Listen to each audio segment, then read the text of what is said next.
Well, he wrote all the world's a stage, but playwright William Shakespeare, who died 400 years ago this week, played out much of his life in one small English market town. Today, Stratford-Upon-Avon acts as a magnet for literary lovers keen to walk in the bard's famous footsteps. On Henley Street in Stratford-Upon-Avon, one house stands out among the rest. This 16th century home boasts one very famous resident, William Shakespeare.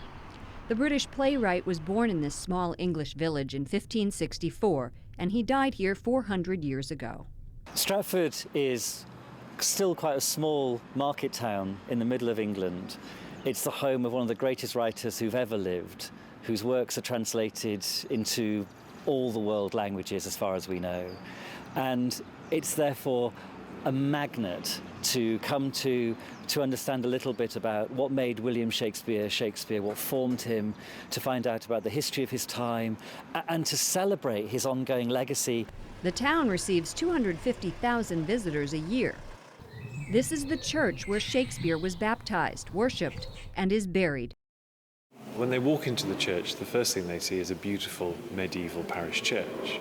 But once they've made their way up here into the chancel, then they can see Shakespeare's grave on the floor just in front of the high altar, and then his bust up on the wall there, which was put in by his relatives shortly after his burial. Mark Kimmons is from Anchorage, Alaska. He says he grew up with Shakespeare's plays and sonnets, like so many children.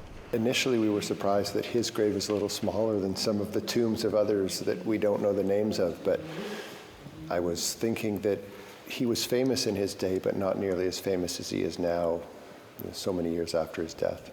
During the late 1580s and early 1590s, Shakespeare left Stratford to seek fame and fortune in London.